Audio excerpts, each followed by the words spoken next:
बिस्मिल्लाहिर्रहमानिर्रहीम अस्सलाम वालेकुम। आई एम ख्वाजा मोहसिन इनाम। स्टूडेंट्स, इस लेक्चर में हम एक्सरसाइज 5.3 के दो मजीद प्रॉब्लम्स सॉल्व करेंगे। उसके बाद रिमेनिंग प्रॉब्लम्स आप खुद सॉल्व करने के काबिल होंगे। आइए शुरू करते हैं।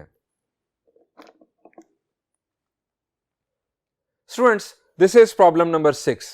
Statement is minimise z is equal to 3x plus y subject to the constraints. Students, मेरा पहला सवाल आपसे यह है कि ये क्या है? z is equal to 3x plus Y.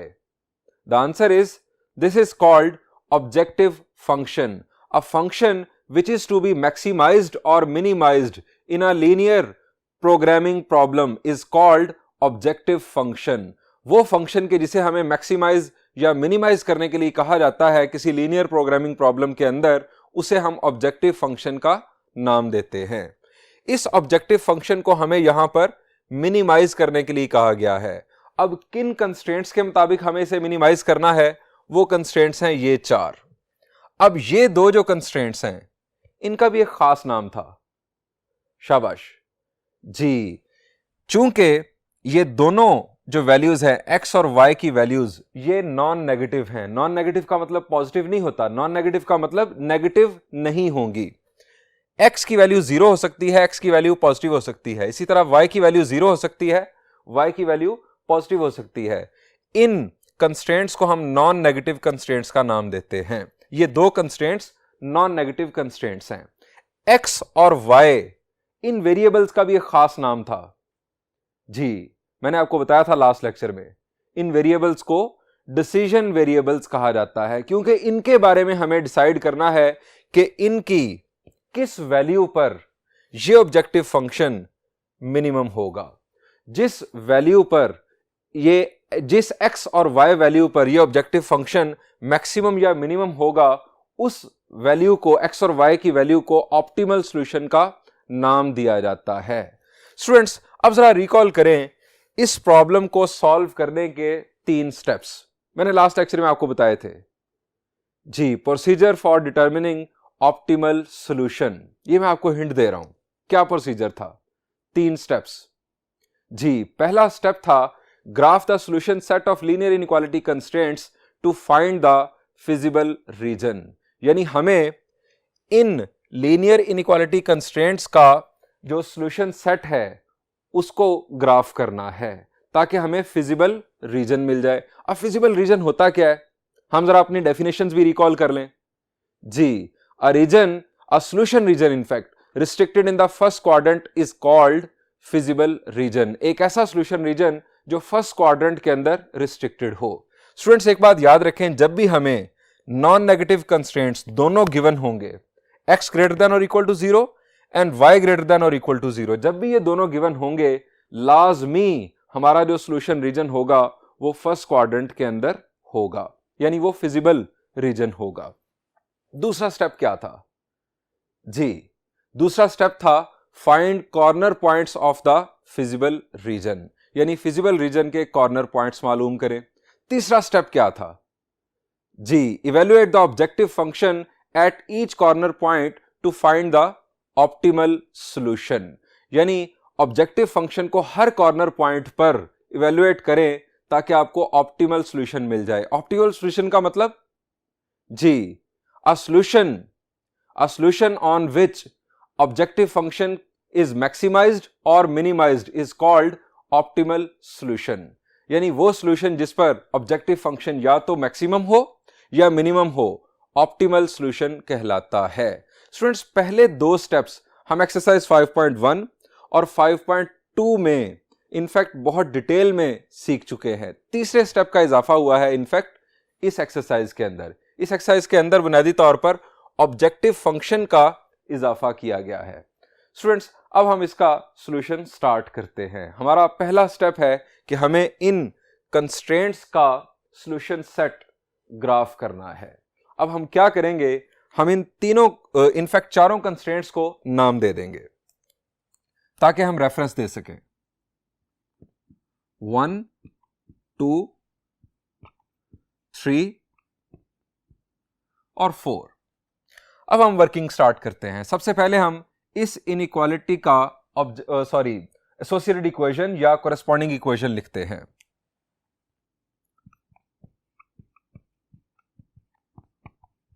Associated equation of one is, उस एसोसिएटेड इक्वेशन से बनेगी एक स्ट्रेट लाइन। हम उस लाइन को नाम दे देते हैं लाइन 1 का। इनफैक्ट इस एसोसिएटेड इक्वेशन का नाम भी L1 ही होगा। L1 3x plus 5y is equal to 15। अब स्टूडेंट्स इसके अंदर दोनों वेरिएबल्स मौजूद हैं। सो किस किस्म की लाइन बनेगी जी? जब लीनियर इक्वेशन के अंदर दोनों वेरिएबल्स मौजूद हों तो हमारी बनने वाली लाइन स्लांट होती है। इसके अंदर जो कांस्टेंट है वो नॉन जीरो है। इसका मतलब है कि वो लाइन ओरिजिन से पास नहीं करेगी। हम उसके दोनों इंटरसेप्ट्स मालूम कर सकते हैं। दोनों इंटरसेप्ट्स इनफैक्ट इस सूरत में डिफरेंट होंगे। दूसरी बात, चूंकि वो लाइन ओरिजिन से पास नहीं करेगी सो हम ओरिजिन को टेस्ट पॉइंट के तौर पर भी यूज कर सकेंगे। हम यहां लिखेंगे फाइंडिंग इंटरसेप्ट्स।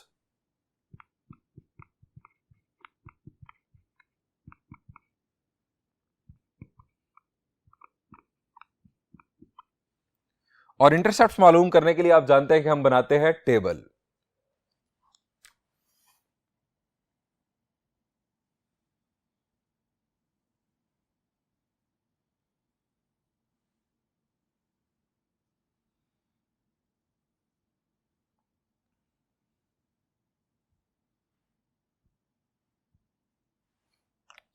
स्टूडेंट्स यहां पर अब हम y की जगह पर 0 पुट करेंगे तो x की क्या वैल्यू आएगी? शाबाश, y की जगह पर जब 0 पुट करेंगे तो x की वैल्यू आ जाएगी 5।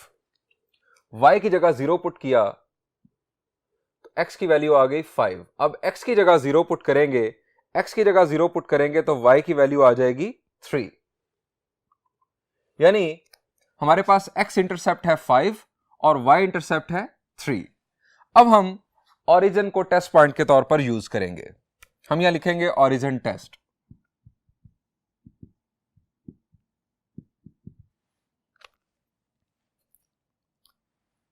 Three into 0 plus 5 into 0 greater than 15। 0 greater than 15 नहीं होता, सो हम यहां लिखेंगे फॉल्स। यानी इस इनइक्वालिटी के मुताबिक जो शेडिंग होगी वो opposite side of the origin होगी। अब हम दूसरी इनइक्वालिटी पर काम करेंगे, यानी इस इनइक्वालिटी पर। Associated equation of 2 is,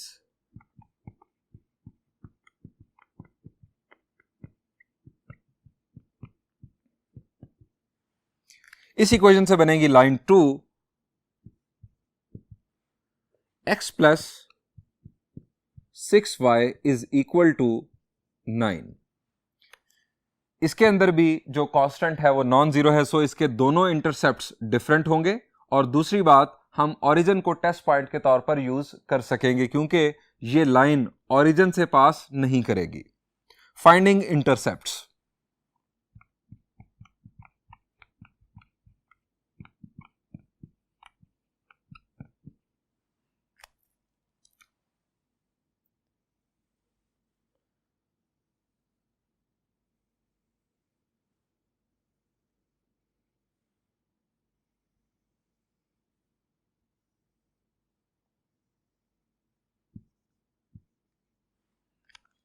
y को 0 पुट किया तो x की वैल्यू आ गई 9।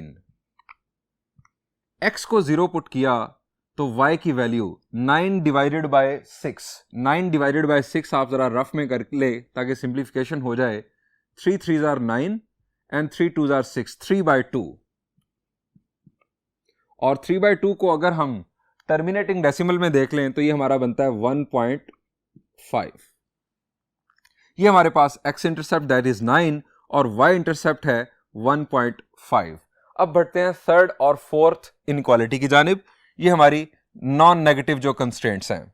हम लिखेंगे एसोसिएटेड इक्वेशन ऑफ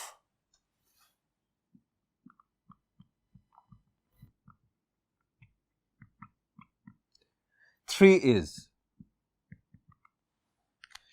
इससे बनेगी line 3 x is equal to 0। x equal to 0 से मुराद जी x इक्वल टू 0 से मुराद y axis, x greater than और इक्वल टू 0 y एक्सिस और y एक्सिस से राइट साइड वाला जो प्लेन होगा। Associated equation of 4 is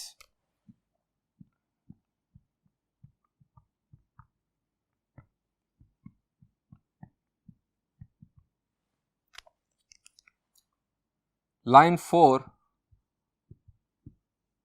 y is equal to 0। y is equal to 0 से बनेगा x axis y greater then 0, x axis से ऊपर वाला जो प्लेन होगा।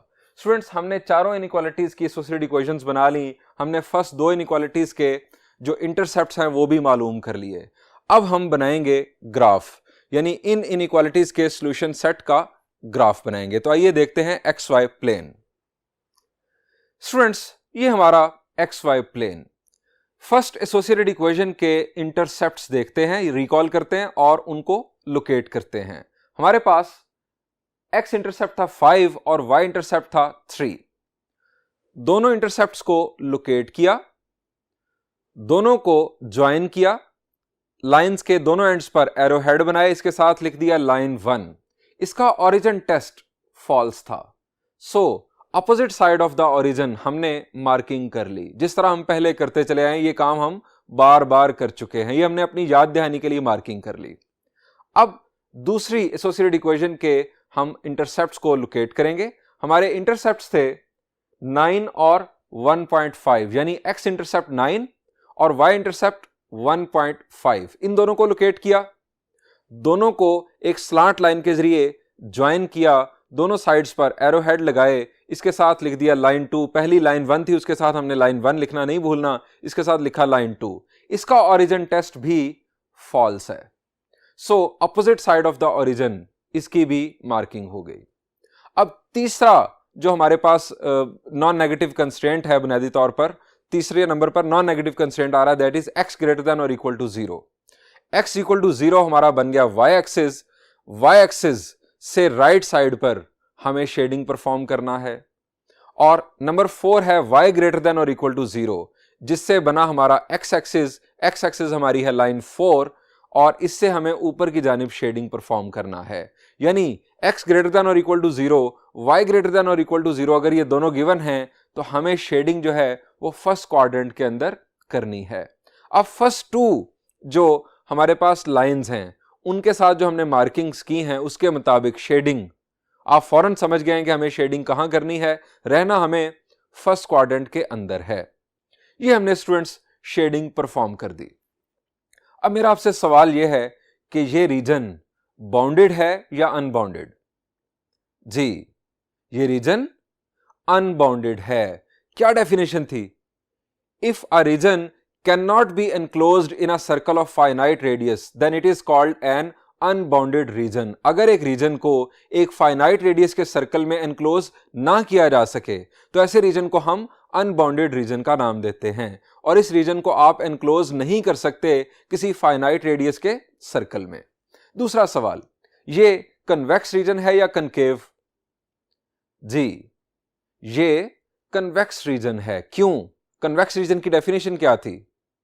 If a line joining any two points of a region lies entirely within the region, then the region is called convex region. ये convex region। आप कहीं पर भी दो पॉइंट चूज करें, उन दोनों पॉइंट्स को ज्वाइन करें, जो लाइन बनेगी वो इस रीजन के वो पूरी की पूरी लाइन इस रीजन के अंदर ही रहेगी, जिसकी वजह से ये कन्वेक्स रीजन है। और मैंने आपको बताया था कि हमारे लीनियर प्रोग्रामिंग प्रॉब्लम्स के अंदर बनने वाले तमाम रीजन्स हमेशा कन्वेक्स रीजन होते हैं। वो बाउंडेड या अनबाउंडेड दोनों सूरतें हो सकती है, लेकिन कन्वेक्स या कनकेव की सेंस में वो हमेशा कन्वेक्स होते हैं। स्टूडेंट्स, अब हमें दूसरे स्टेप पर आना है। हमें दूसरा स्टेप क्या था? जी, हमें कॉर्नर पॉइंट्स फाइंड आउट करने हैं इस फिजिबल रीजन के।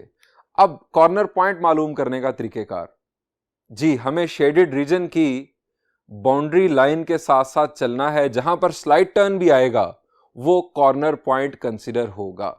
अब जरा पहला कॉर्नर पॉइंट देख लें। जी, ये है फर्स्ट कॉर्नर पॉइंट, हमारा आ रहा है एक्स एक्सिस के ऊपर। इस कॉर्नर पॉइंट को नाम दे दें ए का। इसके कोऑर्डिनेट्स क्या हैं?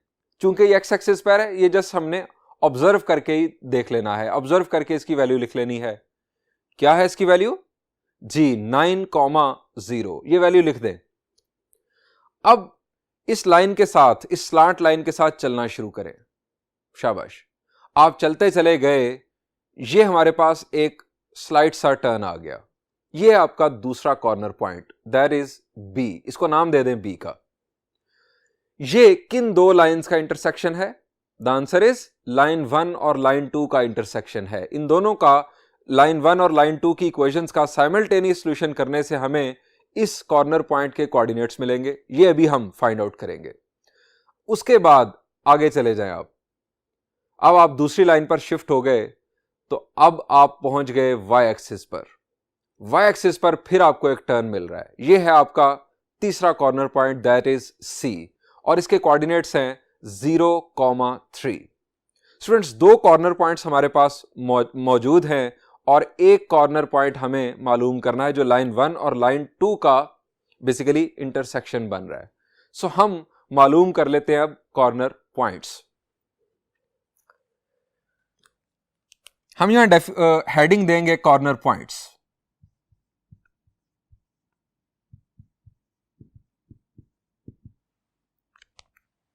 याद रखिएगा कि ये वर्किंग करने के बाद, स्टूडेंट्स जरा आपने याद रखना है, ये वर्किंग करने के बाद आप जो ग्राफ बनाएंगे, सॉल्यूशन सेट बेसिकली शेड करेंगे, उसके बाद ये कॉर्नर पॉइंट की वर्किंग होगी।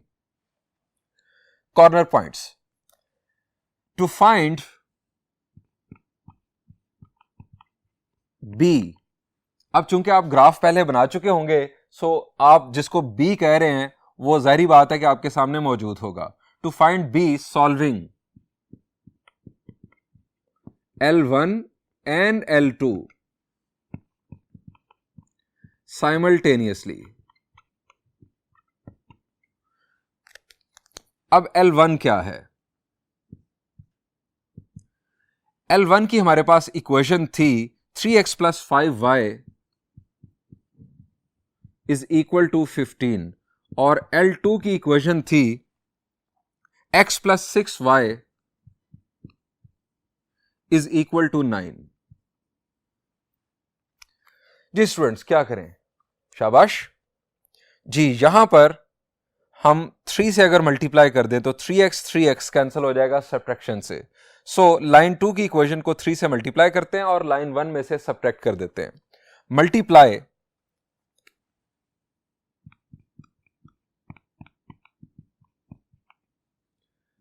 Line 2 by 3 and subtract from L1। Perform करते हैं नेक्स्ट बोर्ड पर। 3x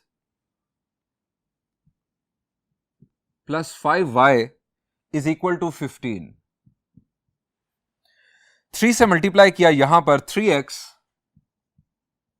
+ 3 6 are 18, y is equal to 3 9s are 27। Sign change किए, ये कैंसलेशन 18 - 5, जी 18 - 5 is 13। इनफैक्ट -13, चूंकि यहां पर माइनस साइन है, -13 इज इक्वल टू 27 - 15 इज 12, तो आ जाएगा -12। y is equal to 12/13। अब ये y की वैल्यू हम पुट कर देते हैं किसी एक इक्वेशन में, और ज्यादा सिंपल है लाइन 2 की इक्वेशन। पुटिंग इन लाइन 2,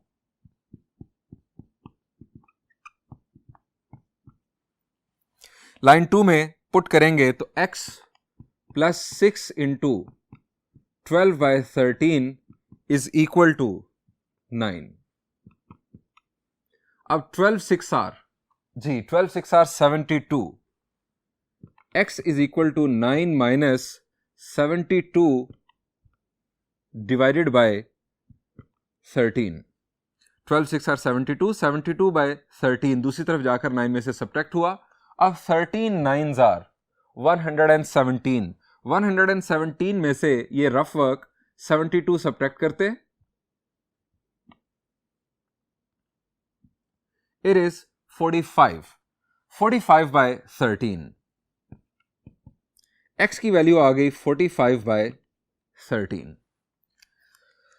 सो हमारा जो कॉर्नर पॉइंट B है जो हम फाइंड आउट कर रहे थे, उसका x कोऑर्डिनेट आ गया 45 बाय 13 और y कोऑर्डिनेट आ गया 12 बाय 13। स्टूडेंट्स, इस कॉर्नर पॉइंट के कोऑर्डिनेट्स भी आप इस कॉर्नर पॉइंट के साथ अपने ग्राफ में नोट कर दें। अब आप कॉर्नर पॉइंट्स को कंक्लूड कर लें। हेंस कॉर्नर पॉइंट्स आर, आपका फर्स्ट कॉर्नर पॉइंट था कॉर्नर पॉइंट A और उसके कोऑर्डिनेट्स थे 9,0। कॉर्नर पॉइंट B हमारे पास है 45 बाय 13 और 12 बाय 13 और कॉर्नर पॉइंट C के कोऑर्डिनेट्स थे 0,3। ये स्टूडेंट्स हमारे तीनों कॉर्नर पॉइंट्स आ गए। हमारे पहले दो स्टेप्स मुकम्मल हुए। अब तीसरा स्टेप है evaluate objective function at each corner point. अब हम बढ़ेंगे इस स्टेप की जानिब। स्टूडेंट्स, इस स्टेप को परफॉर्म करने के लिए आप एक टेबल बना लेंगे। आप लेफ्ट साइड पर लिखेंगे, यानी लेफ्ट कॉलम पर आप लिखेंगे कॉर्नर पॉइंट,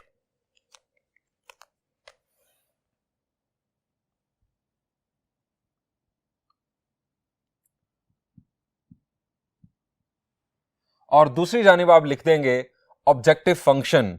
आप डायरेक्ट ऑब्जेक्टिव फंक्शन लिख दें z is equal to 3x plus y।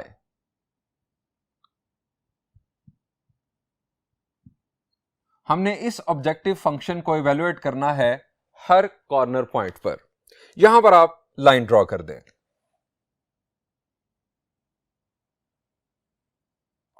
आप ये काम स्केल से कीजिएगा अपनी नोटबुक में ताकि खूबसूरती आए। फर्स्ट कॉर्नर पॉइंट हमारा फर्स्ट कॉर्नर पॉइंट है 9,0 यानी A।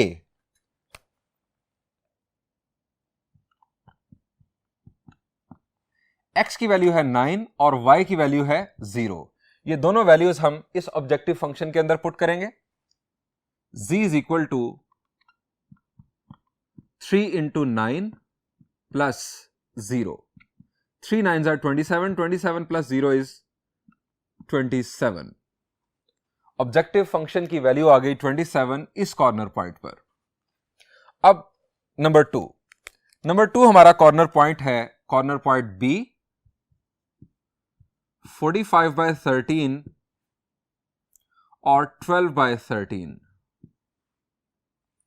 z is equal to 3, x की वैल्यू 45 बाय 13 और y की value 12 by 13। 45 3s R G 45 2s are 90, 90 में 45 ऐड किया तो 135 बाय 13 प्लस 12 बाय 13। z की वैल्यू यहां पर आ गई 135 प्लस 12, यह बनता है 147 बाय 13। ये स्टूडेंट्स हमारे दूसरे कॉर्नर पॉइंट पर हमें वैल्यू मिल गई।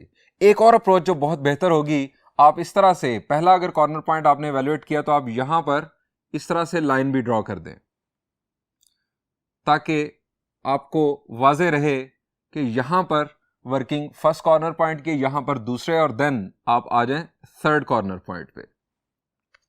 थर्ड कॉर्नर पॉइंट था हमारा corner point C, 0,3।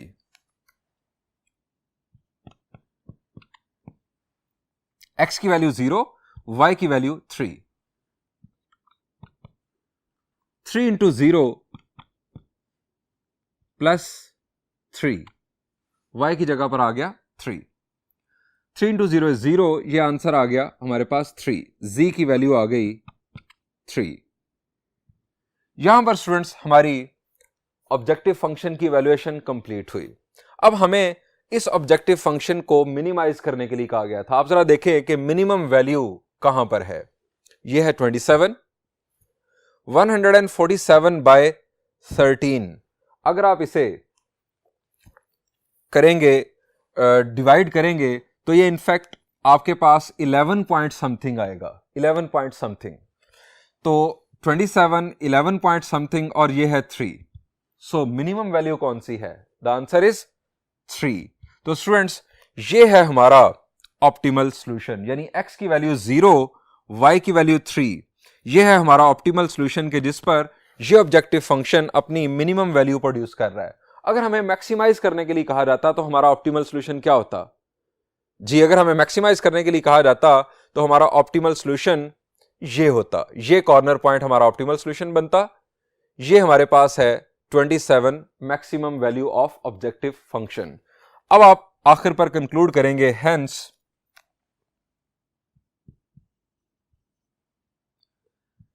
z is equal to 3x plus y is minimum at x equal to 0 and y is equal to 3। x की वैल्यू 0, y की value 3। ये in fact हमारा बन गया ऑप्टिमल सॉल्यूशन। स्टूडेंट्स, बढ़ते हैं एक और प्रॉब्लम की जानिब।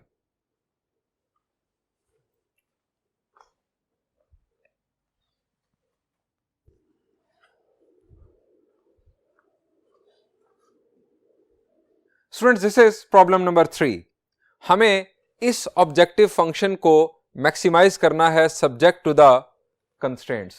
बिल्कुल वही पैटर्न जिस तरह हमने लास्ट प्रॉब्लम सॉल्व किया। हम वर्किंग स्टार्ट करते हैं, नाम देते हैं इन इनइक्वालिटीज को 1, 2, 3, 4 और 5। फर्स्ट के लिए वर्किंग स्टार्ट करते हैं। Associated equation of 1 is line 1, 3x plus 4y is equal to 12. Finding intercepts.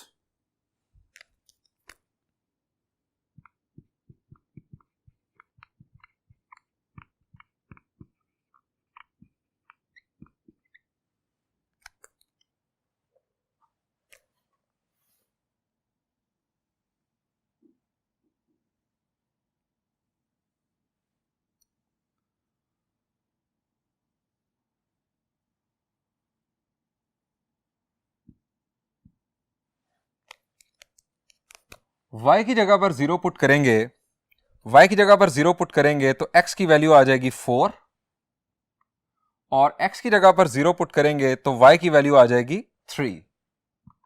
हमारा x इंटरसेप्ट 4 और y intercept 3। Origin test perform करते हैं।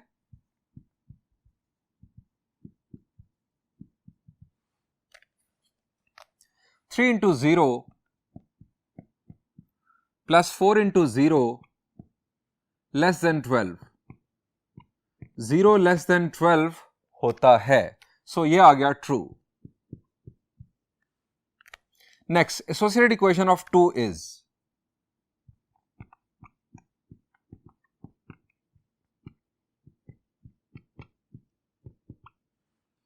this will be line 2, 2x plus y equal to 4. Finding intercepts.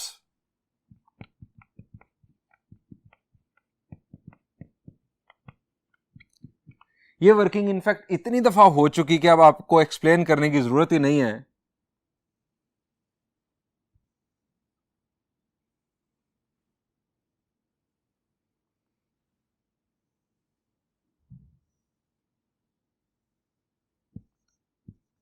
ये tables हमेशा आप scale से draw कीजिएगा ताकि खूबसूरती आ जाए। y को 0 पुट किया तो x की वैल्यू आ जाएगी 2, और x को 0 पुट किया तो y की वैल्यू आ गई 4। इसका origin test,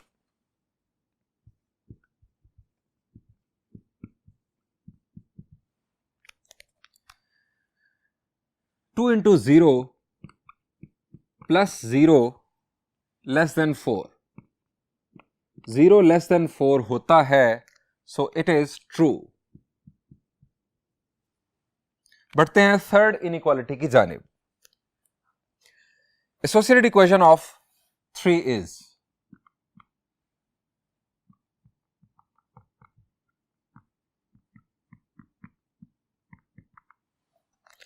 this will be line 3 and equation is 2x minus y equal to 4. This is not 0, this is 4. Finding intercepts.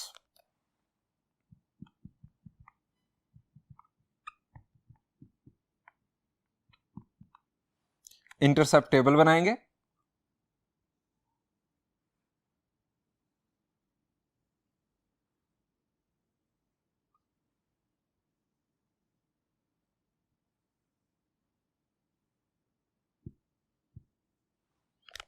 y को 0 पुट किया तो x की वैल्यू आ जाएगी 2।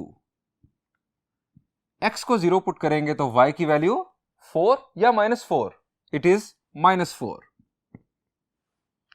Origin test.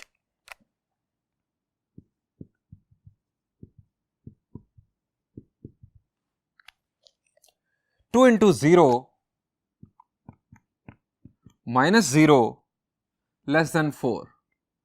0 लेस देन 4 होता है, इट इज ट्रू। यानी सारे origin test true आ गए।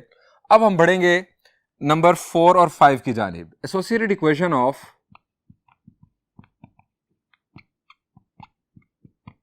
4 is line 4 is equal to x is equal to 0, यानी ये होगा y एक्सिस। और एसोसिएटेड इक्वेशन ऑफ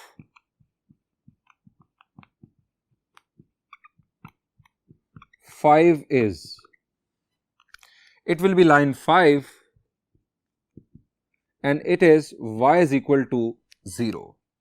स्टूडेंट्स, हमारी वर्किंग कंप्लीट हो गई। अब हम सॉल्यूशन सेट का ग्राफ ड्रॉ करते हैं। ये स्टूडेंट्स हमारा एक्स वाई प्लेन। सबसे पहले हम देखेंगे लाइन 1 के एक्स और वाई इंटरसेप्ट। लाइन 1 का एक्स इंटरसेप्ट था 4 और वाई इंटरसेप्ट था 3। दोनों को लोकेट किया, दोनों को ज्वाइन किया, लाइन के दोनों साइड्स पर एरो हेड बना दिए, इसके साथ लिखा लाइन 1। इसका ओरिजिन टेस्ट ट्रू है। टूवर्ड्स ओरिजिन हमने मार्कर्स लगा लिए। अब हम देखेंगे लाइन 2 के एक्स और वाई इंटरसेप्ट। एक्स इंटरसेप्ट है 2 और वाई इंटरसेप्ट है 4। दोनों को लोकेट किया, दोनों को ज्वाइन किया, लाइन के दोनों साइड्स पर एरो हेड लगाए और इसके साथ लिख दिया लाइन 2। और टूवर्ड्स ओरिजिन हमने मार्कर्स लगा लिए चूंकि इसका ओरिजिन टेस्ट भी ट्रू है। लाइन 3 का एक्स इंटरसेप्ट है 2 और वाई इंटरसेप्ट है -4। दोनों को ज्वाइन किया, दोनों को एक नेवर एंडिंग लाइन के जरिए हमने मिला दिया, दोनों साइड्स पर एरो हेड लगाए, साथ लिखा लाइन 3 और इसका ओरिजिन टेस्ट भी ट्रू है। टूवर्ड्स ओरिजिन हमने इशारे मार्क कर लिए। लाइन 4 है हमारे पास x इक्वल टू 0 यानी y एक्सिस, और लाइन 5 है y इक्वल टू 0 यानी x एक्सिस।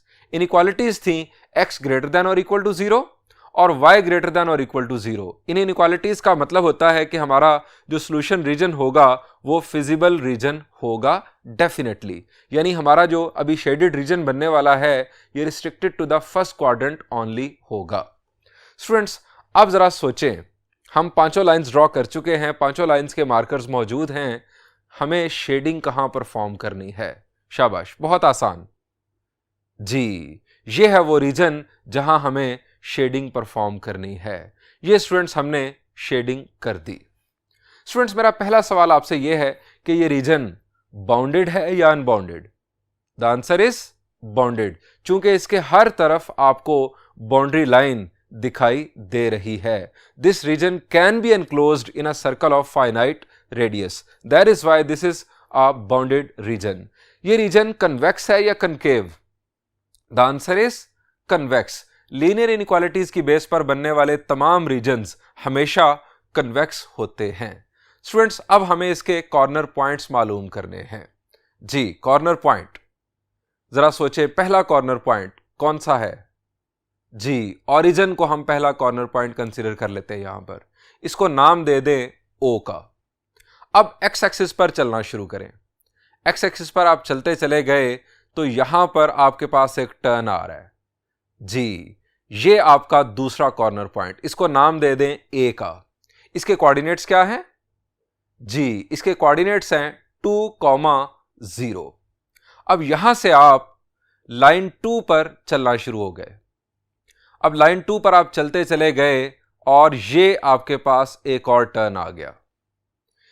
इस कॉर्नर पॉइंट को नाम दे दें बी का। चूंकि ये क्वाड्रेंट के अंदर है इसलिए हम इसे बाय ऑब्जर्वेशन नहीं बता सकते, ये कॉर्नर पॉइंट हमें मालूम करना होगा। अब आप आगे चलते चले गए तो आप पहुंच गए वाई एक्सिस पर। वाई एक्सिस पर ये स्टूडेंट्स आपका आ गया चौथा कॉर्नर पॉइंट, इसको नाम दे दें सी का। इसके कोऑर्डिनेट्स क्या हैं जी, इसके कोऑर्डिनेट्स हैं 0,3। अब आप वाई एक्सिस पर नीचे की जानिब आए और आप वापस ओरिजिन पर पहुंच गए। स्टूडेंट्स आपके हैं 4 कॉर्नर पॉइंट्स, जिसमें से 3 आपके पास बाय ऑब्जर्वेशन आपको मिल चुके हैं। ओरिजिन 0,0, उसके बाद ए दैट इज 2,0, बी हमें चाहिए और सी है 0,3। अब सवाल यह है कि बी किन दो लाइंस का इंटरसेक्शन है, जरा देखें जी, बी है लाइन 1 और लाइन 2 का इंटरसेक्शन। हमें इन दो लाइंस की इक्वेशंस को साइमल्टेनियसली सॉल्व करने से ये बी कॉर्नर पॉइंट के कोऑर्डिनेट्स हासिल होंगे। तो आइए इस कॉर्नर पॉइंट को मालूम करते हैं।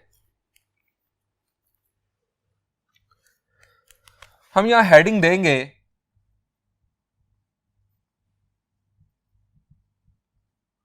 Corner points. हमें बी मालूम करना है। हम यहां लिखेंगे टू फाइंड बी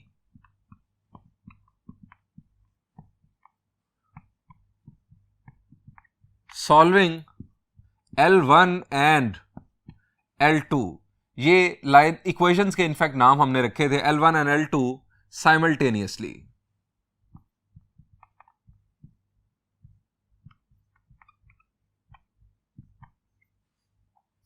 अब हमारे पास स्टूडेंट्स लाइन 1 की इक्वेशन थी, लाइन 1 की हमारे पास इक्वेशन थी 3x + 4y = 12 और लाइन 2 की इक्वेशन थी हमारे पास 2x + y = 4। जी स्टूडेंट्स, कैसे हम साइमल्टेनियसली सॉल्व कर सकते हैं इन्हें? शाबाश। आप अगर इसे 2 से मल्टीप्लाई कर दें और इसे 3 से मल्टीप्लाई कर दें तो दोनों 6x हो जाएंगे, फिर सब्ट्रैक्शन से कैंसलेशन हो जाएगी x की। दूसरा रास्ता यह है कि आप लाइन 2 को 4 से मल्टीप्लाई कर दें और लाइन 1 में से सब्ट्रैक्ट कर दें, y कैंसिल हो जाएगा, x की वैल्यू आ जाएगी। मैं यही काम कर रहा हूं। हम यहां लिखेंगे multiply L2 by 4 and subtract from L1। पहले मैं लिख देता हूं L1 3x + 4y = 12। इसको 4 से मल्टीप्लाई किया, 4 2 = 8 + 4y = 16। सब्ट्रैक्शन के लिए साइन चेंज किए, ये हमारे पास 4y कैंसल, ये हमारे पास आ गया -5x = -4। x की वैल्यू आ गई 4/5। ये x की वैल्यू हम किसी भी एक इक्वेशन में पुट करेंगे, हमें मिल जाएगी y की वैल्यू। मैं पुट कर रहा हूं लाइन 2 में, पुटिंग इन L2 में पुट करते हैं x की वैल्यू 2 इंटू x की वैल्यू हमारे पास 4/5 प्लस y = 4। 2 4 = 8, 8/5, y = 4 माइनस 2 4 = 8, 8/5 दूसरी तरफ जाकर सब्ट्रैक्ट होगा, 5 4 = 20, 20 माइनस 8 इज 12, 12/5।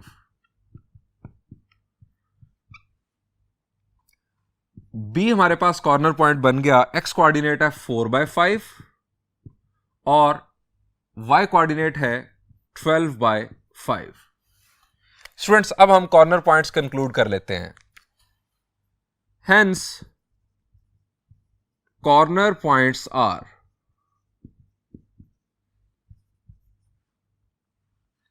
हमारा पहला कॉर्नर पॉइंट था ओरिजिन 0,0, फिर था A दैट वाज 2,0, उसके बाद आ गया B दैट इज 4/5 12/5 और देन हमारे पास C कॉर्नर पॉइंट था दैट वाज 0,3।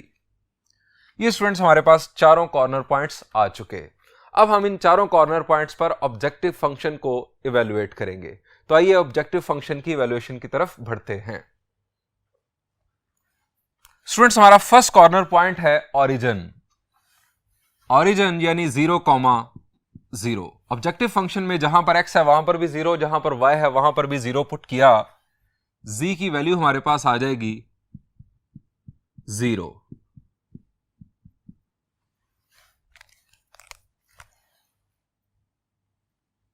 आप स्केल की मदद से ये टेबल ड्रॉ कीजिएगा।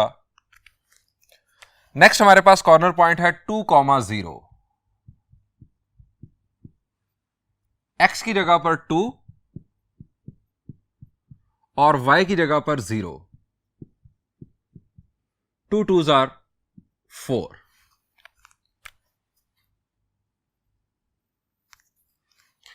नेक्स्ट हमारे पास कॉर्नर पॉइंट था corner point B that was 4/5 12/5।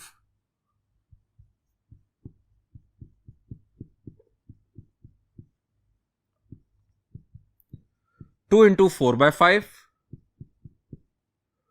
और 3 इंटू 12/5। स्टूडेंट्स यहां पर हमें मेंटल कैलकुलेशन करनी है। 2 4s are 8 और 12 3s are 36। डिनोमिनेटर दोनों में सेम है। 12 3s are 36, 4 2s are 8। 36 plus 8 it will be 44। Denominator में आ गया 5। Next we have corner point C। Corner point C है 0,3। 2 into 0 plus 3 into 3। 3 3s are 9। Students हमें इस ऑब्जेक्टिव फंक्शन को मैक्सिमाइज करने के लिए कहा गया था। हमें देखना है कि मैक्सिमम वैल्यू हमें कहां पर हासिल हो रही है, किस कॉर्नर पॉइंट पर हासिल हो रही है। स्टूडेंट्स 0 4 9 44/5 ये अगर आप कैलकुलेटर से चेक करें तो ये 8 पॉइंट समथिंग होगा। ये जस्ट लेस देन 9 है। 5 9s होता है 45, ये लेस देन 9 है। So this is our highest value, this is our maximum value of objective function. So ये कॉर्नर पॉइंट दैट इज 0,3 ये है हमारा ऑप्टिमल सॉल्यूशन। हम यह लिखेंगे hence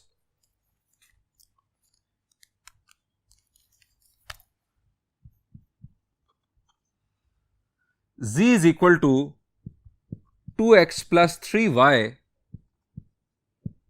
is maximum at x equal to 0, y is equal to 3। हमें यही मालूम करना था।